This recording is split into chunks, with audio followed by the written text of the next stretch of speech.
Je tiens d'abord à remercier Marie Padilla et David Diallo qui m'ont convié à ce colloque et qui me font confiance pour traiter de ce que j'appelle donc le républicanisme militant en droit constitutionnel français.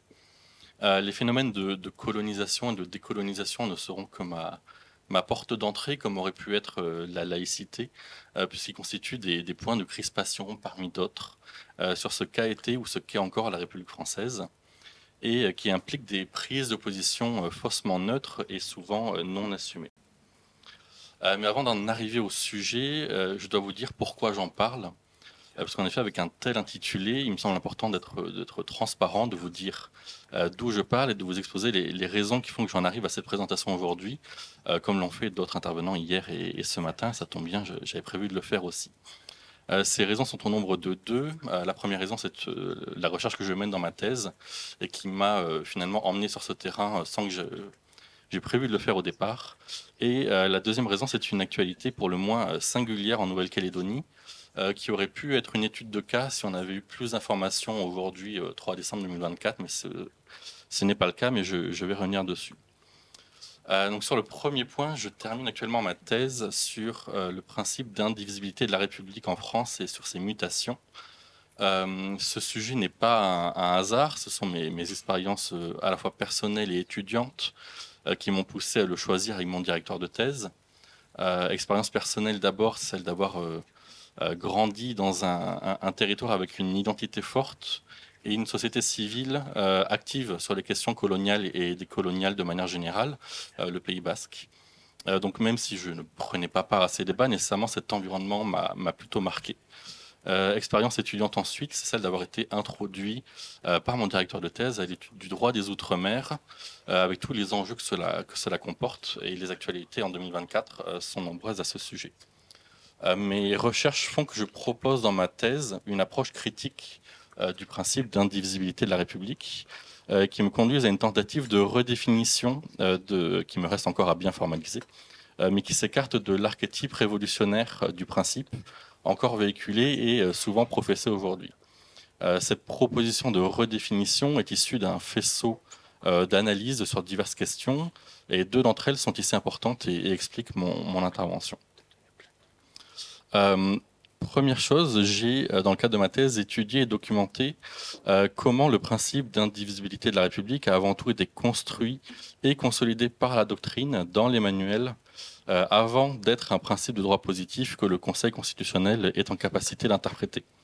En cela, l'indivisibilité de la République, c'est d'abord un dogme politique qui a été justifié en droit avant d'arriver symboliquement au fronton de la Constitution dans son article 1er, sans qu'il n'y ait plus besoin de produire des faits, tellement le principe et ce que l'on veut lui faire dire a été martelé avant son introduction. Cela reste un principe juridique, formellement parlant, mais il ne sert qu'à retranscrire en droit tous les idéaux portés par le concept de République française. Parler d'indivisibilité de la République, c'est mobiliser ensemble l'unité, l'égalité, l'uniformité, l'État-nation, l'universalisme, la souveraineté nationale indivisible, tous comme principes indépassables. Et la tendance est à prendre ce principe et sa cohorte de signification comme vérité, comme donnée, comme point de départ de toute discussion possible. La République française, c'est ça, et dire que c'est autre chose, ou questionner cet état de fait, c'est prendre le risque d'être rapidement disqualifié comme étant anti-républicain ou agent du chaos. Car vous le verrez très vite, je trouve que les positions actuelles sur mon sujet, en tout cas sur ce sujet, sont très binaires. Dans un même temps, l'importance de la question ultramarine quand il s'agit de parler d'indivisibilité de la République m'a poussé à m'intéresser à des pans de l'histoire que je ne connaissais pas nécessairement à ce moment-là, la colonisation puis la décolonisation, et à étudier comment ces phénomènes ont été juridiquement justifiés et organisés.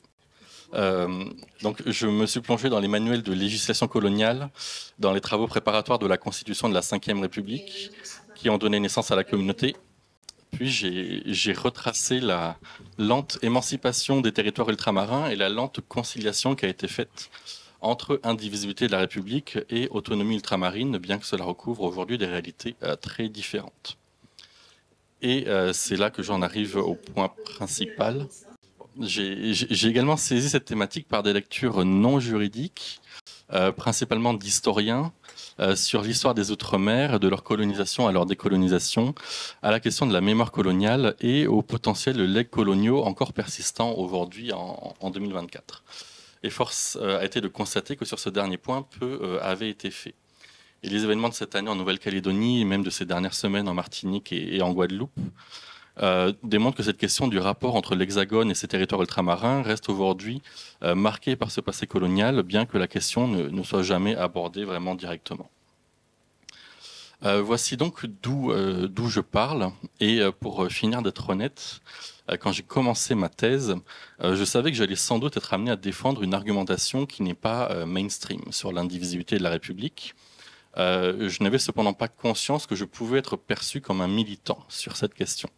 Ce n'est que plus tard, par d'autres lectures et au fil de discussions, notamment avec des personnes qui sont dans cette salle, que je me suis rendu compte que la neutralité axiologique brandie par une majorité de juristes universitaires sur ce sujet comme sur d'autres n'existe pas, et que l'on ne pouvait qu'avoir un propos situé tout en étant rigoureux dans sa démarche dans le même temps, ce qui permet différents points de vue et donc des débats. Et quand durant la crise du Covid ont émergé les débats sur l'islamo-gauchisme à l'université, quand a été créé l'Observatoire du décolonialisme, sur lequel je reviendrai, j'ai finalement compris que mon positionnement pouvait être vu comme du militantisme. Et précisément quand j'ai lu le manifeste et les raisons de création de cet Observatoire du décolonialisme, je me suis senti visé. Et je me suis dit, tant mieux, c'est que je suis sur la bonne voie. Pour vous le citer, voici l'entame de ce manifeste. Les atteintes à la liberté académique, les menaces qui pèsent sur les enseignants, mais également sur les étudiants et sur les institutions de la République en général, entre parenthèses la langue, la laïcité et l'école, et l'indifférence que cette situation semble engendrer dans les instances censées les représenter, amène à légitimement souhaiter offrir un cadre, un recours et une aide pour la défense des collègues ciblés par ces phénomènes de harcèlement administratif, juridique ou moral. C'est pourquoi nous avons fondé l'Observatoire du décolonialisme et des idéologies identitaires. Vous le verrez, eux, ils ne sont pas militants, ils offrent un cadre, un recours et une aide. Depuis, ces débats ont continué, se sont même institutionnalisés, et plus précisément sur mon sujet, la position neutre ou non militante serait, alors si je suis un peu caricatural, mais peut-être pas tant que ça vu le discours ambiant, celle qui prétend défendre la République française et ses fondements et valeurs, injustement remis en cause par des cohortes de wokistes décolonialistes qui ne souhaitent que division et chaos, qui veulent une France fédérale, qui militent pour une France multiculturaliste et communautariste, etc. Je ne savais pas que je défendais tout cela en bloc et sans nuance, mais apparemment c'est le cas. Pas de place pour autre chose que la binarité selon eux. Ces débats ont largement ressurgi entre avril et juin 2024, au moment de la révision constitutionnelle visant à dégeler le corps électoral en Nouvelle-Calédonie. C'est le deuxième pourquoi de mon intervention aujourd'hui. Des chercheurs du CNRS spécialistes de la question, et je pense notamment à Isabelle Merle, mais elle n'est pas la seule, ont été la cible de campagnes de harcèlement au son de leur prétendu militantisme décolonial dégoulinant et insupportable. Si la situation s'est légèrement calmée en Nouvelle-Calédonie suite à la dissolution et à l'abandon du projet de loi constitutionnel pourtant voté en termes identiques, donc si la situation s'est légèrement calmée en Nouvelle-Calédonie suite à la dissolution et à l'abandon du projet de loi constitutionnel qui était pourtant voté en termes identiques, certains heurts ont perduré. Et fin septembre 2024, une tentative d'incendie criminel a touché l'université de Nouvelle-Calédonie. Et suite à cet événement, un professeur de droit public de cette même université, Mathias Chauchat, connu pour ses positions indépendantistes assumées, a réagi en tweetant, et je vais vous lire le tweet parce que tous les mots sont importants. Le démantèlement du point de mobilisation pacifique des jeunes des squats de Nouville au Sénat coutumier a été demandé par le maire de Nouméa aux forces de l'ordre. L'incendie à l'université a pris devant le bureau de notre collègue archéologue de l'Océanie, Louis Lagarde, son fils, donc le fils du maire de Nouméa qui est donc en poste à l'université. L'université, en tant qu'outil de développement de rééquilibrage au service du pays, ne paraît pas visée directement. Il faut recréer du lien social et l'interpellation de 3000 jeunes Kanaks, nombre démesuré représentant 3% de la population Kanak totale, n'aide pas. Ce tweet a entraîné sa suspension à titre conservatoire pour 4 mois par la présidence de l'Université de Nouvelle-Calédonie le 12 octobre dernier, au motif qu'il pouvait être vu comme une justification publique d'une tentative d'un acte criminel contre l'université, mais également au motif, comme l'ont rapporté ensuite certains journalistes et le blog Academia, qui lui est reproché de faire œuvre de propagande politique plutôt que d'enseigner dans sa discipline lors de ses cours. Dans une tribune publiée par Mediapart il y a 2 semaines, le 15 novembre, 75 universitaires, dont beaucoup de spécialistes de la question calédonienne et bizarrement beaucoup plus d'étrangers que de Français, et parmi les Français encore moins de juristes français, plutôt des anthropologues ou des sociologues, dénoncent une atteinte aux libertés académiques et rappellent qu'en même temps que ce professeur tweetait, de manière particulièrement surprenante en raison des fonctions qu'elle exerce, l'ambassadrice représentante permanente de la France auprès de la communauté du Pacifique, Véronique Roger-Lacan, basée à Nouméa et donc représentante de l'État, tweetait « Il était temps de réagir contre l'obsession partisane et propagandiste de Mathias Chauchat, pourtant enseignant et de ce fait tenu à la réserve ». Et évoqué dans un tweet en anglais que je vous traduis très rapidement, Mathias Chauchat utilise sa position à l'université pour faire de la propagande et de la désinformation. Avant d'ajouter avec satisfaction le 18 octobre, donc 6 jours après sa suspension, et voilà, 3 petits points, Mathias Chauchat suspendu pour 4 mois. Bien que pouvant être perçu comme une provocation par certains, ce tweet initial du professeur a servi de prétexte à surtout rappeler qu'il n'était jamais objectif dans ses propos et un tel motif a participé à sa suspension à titre conservatoire. Des partis loyalistes, donc non indépendantistes, ont aussi réagi. Nous nous étonnons que la gravité de ces faits n'ait pas conduit à une sanction plus exemplaire. La grande indulgence de l'Université de la Nouvelle-Calédonie envers un soutien politique de la première heure des indépendantistes radicaux nous interroge quant à la capacité de cette institution à préserver un environnement neutre et impartial pour la formation de la jeunesse calédonienne. Pourtant, ce sujet calédonien voit depuis des années pleuvoir des tribunes et autres interviews de professeurs de droit de tous bords et défendant tout type de solutions. Rien sur ce sujet n'est neutre. S'y intéresser est déjà sans doute une forme de militantisme, en dire quelque chose en est une autre. Mais on attend, ou plutôt des représentants politiques et institutionnels attendent des universitaires la neutralité et la réserve. C'est un problème et une preuve de la non-compréhension du rôle que jouent ces professeurs de droit sur la question calédonienne, qu'ils soient simples commentateurs, auteurs de rapports ou conseillers de l'un ou l'autre camp, et il y en a eu un sacré nombre depuis les années 1980. Voilà donc l'état des lieux que je fais sur mon sujet, touchant à des notions politiques à la République française. Pour toute critique des actions passées et présentes de cette même République, et l'exemple calédonien avec la question de l'achèvement de la décolonisation le prouve particulièrement, l'accusation tombe immédiatement sans nuance. Donc cette actualité me semblait incontournable et elle résume bien le problème, le pourquoi ce sujet est important. Mais maintenant que j'ai évoqué pourquoi j'avais choisi ce sujet-là pour cette intervention aujourd'hui, je dois vous dire du coup ce que je vais en dire, et ce sera 3 points, presque moins longs finalement que cette introduction. Premier point, militantisme académique à propos de ce que doit être la République française, il y a toujours eu. Le républicanisme militant est une réalité, et il est presque hégémonique. En bref, les militants académiques juristes sur ce sujet sont partout et la majorité n'est pas islamo-gauchiste ou autre vocable que l'on voudra leur accoler, loin de là. Deuxième point que j'aborderai, les formes actuelles de ce républicanisme militant sont particulières et basées sur la disqualification de la démarche scientifique adoptée par les auteurs qu'ils ont décidé de combattre. C'est une démarche binaire d'affichage et de discrédit qui est la leur et ils ne s'engagent jamais dans un débat de fond. Et troisième point, ce n'est pas un problème qu'il y ait un républicanisme militant, mais il faudrait pouvoir débattre à égalité de ces thématiques et ce n'est pas possible en l'état actuel des choses puisqu'ils ne s'assument pas en tant que tels. Vous verrez que je parle beaucoup d'un « ils » indéfini parce qu'ils ont instauré cette idée qu'il y aurait 2 camps et que si vous n'êtes pas avec eux, vous êtes nécessairement contre eux. Donc sur le premier point, militantisme, il y a toujours eu sur ce que la République française devait être. Cette expression de républicanisme militant n'est pas si courante, mais elle a déjà pu être utilisée il y a quelques années par un commentateur à la RDLF de ce qui était alors le projet de loi en 2021 séparatisme, devenu confortant le respect des principes républicains. Sa vision du républicanisme militant est celle que je retiens aussi aujourd'hui, soit la défense dans ses écrits académiques ou en tant qu'académique par tout autre moyen d'expression d'un projet qui se fonde sur un certain nombre de valeurs, au premier rang desquelles l'universalisme républicain, la conservation d'une certaine mystique républicaine basée sur la formation et l'héritage révolutionnaire du principe. Ce type de position n'est pas nouveau, et donc pour répondre à la question posée par cette table ronde, une question renouvelée, je répondrai d'abord non. Le militantisme académique sur cette question a toujours existé, bien qu'il n'ait pas toujours été perçu comme tel.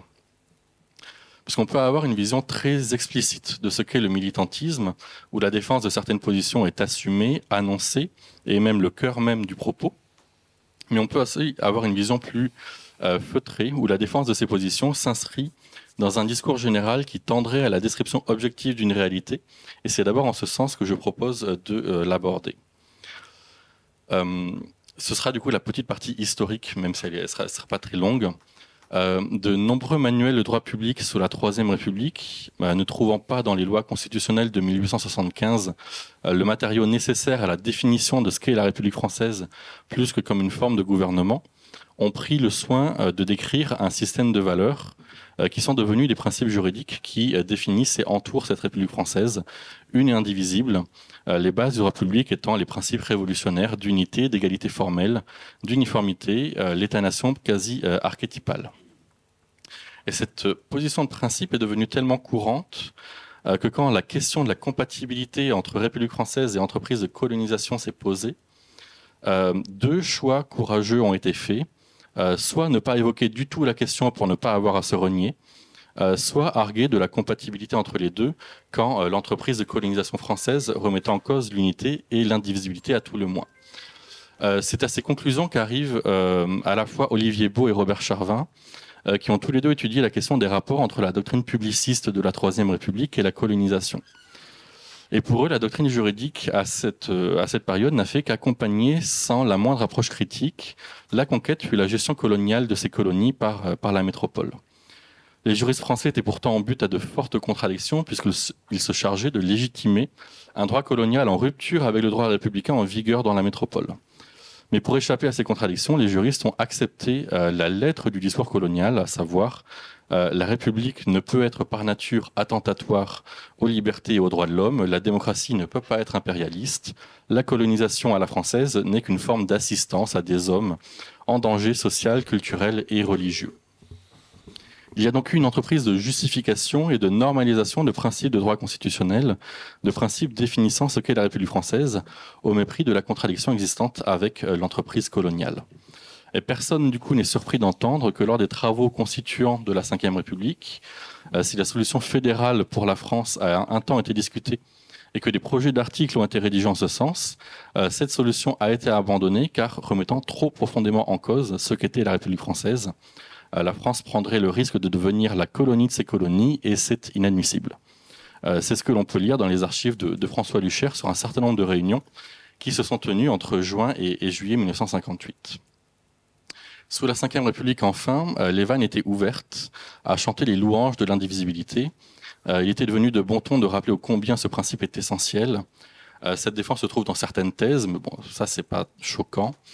Certains manuels, encore aujourd'hui édités et conseillés aux étudiants, dans certains commentaires de décisions du Conseil constitutionnel, et bien évidemment dans certains écrits commentant les résultats des référendums calédoniens. Ils ont répondu non 3 fois, ça suffit, fin du régime d'exception, replantons le seul drapeau français, il est temps de mettre fin à cette situation de souveraineté abusivement partagée. Mais tout cela ne semble pas être perçu comme une forme de militantisme académique. C'est du bon sens, c'est ce qui va de soi, c'est l'ordre naturel des choses. Les militants, ce sont ceux qui critiquent la République française et son fondement universaliste qui n'aurait pas bougé en 2 siècles. Eux, ils sont en tort. Eux, ils sont aveuglés par leurs croyances et leur manque de scientificité dans leur démarche et dans leurs propos.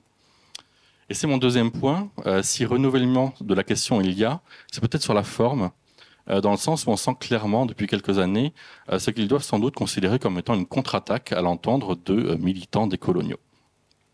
Je l'ai évoqué en introduction, désormais ce républicanisme militant ne se limite plus à rappeler ce qu'il pense être du bon sens dans ses écrits. Ce mouvement s'est récemment organisé en observatoire et autres laboratoires afin de rendre plus public et donc plus médiatique, donc plus visible leur lutte. Le terrain pour eux du débat doctrinal a été laissé de côté. Si je prends un premier exemple, on peut citer le Laboratoire de la République, créé et présidé par Jean-Michel Blanquer, et ayant comme secrétaire général Benjamin Morel, tous deux universitaires constitutionnalistes. Le manifeste de présentation à leur laboratoire a le mérite au moins d'être assez clair. Nous devons nous mobiliser pour porter et promouvoir le sens de la République et en faire partager le goût. Je doute que si on leur pose la question, ils assument utiliser leur position académique à des fins de militantisme, mais l'entreprise n'est pas si cachée que ça, et vous les croiserez régulièrement sur les plateaux télé.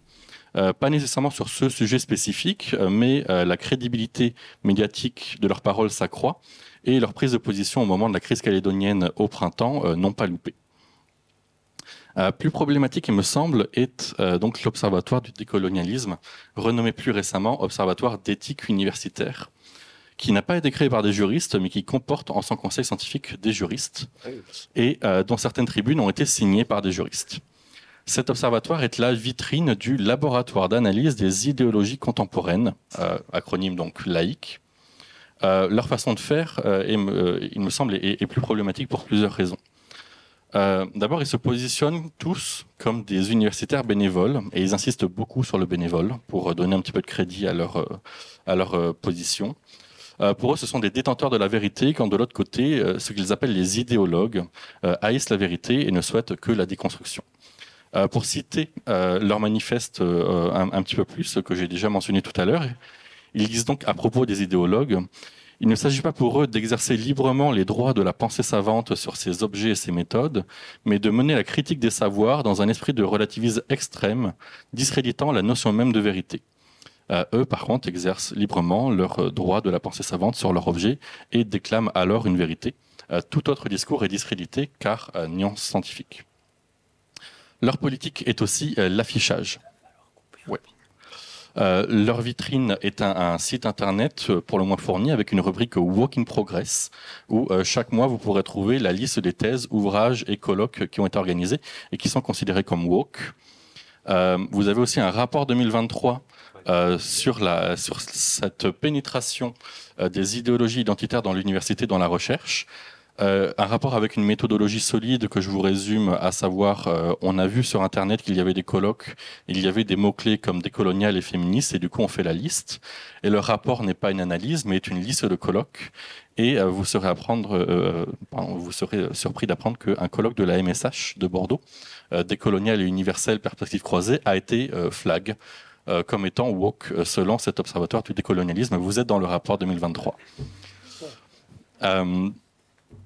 Et finalement, le 7 novembre dernier, mais c'est anecdotique, ils ont remis un woke d'or à la manière des Césars, avec une petite présentation de 10 minutes avec un comique de répétition qui est simplement une liste de colloques au titre loufoque selon eux. Pardon ? Oui, bah, vous pouvez. Je pense qu'ils accepteront volontiers. Donc, je finis sur ce point-là. Leur seule méthodologie, c'est l'affichage et le discrédit. Il n'y a aucun débat de fond et c'est bien le problème. Et c'est là mon troisième point. S'il n'y a pas de neutralité axiologique sur ce sujet, je pense qu'on est peut-être assez tous d'accord sur ce point-là. Pour moi, ce n'est pas un problème et j'ai pas envie que vous voyiez mon intervention comme un très long c'est celui qui dit qui est, ou une simple volonté de discréditer ou de ridiculiser des positions avec lesquelles je ne suis pas d'accord. Le but pour moi, c'était simplement de montrer que ce républicanisme militant existe, qu'il ne se voit pas comme tel, et j'appelle de mes vœux assumer d'être militant pour eux. Et si vous n'aimez pas ce terme, assumer d'avoir toujours un discours socialement et politiquement situé. Et à ce moment-là, on pourra débattre. Je vous remercie.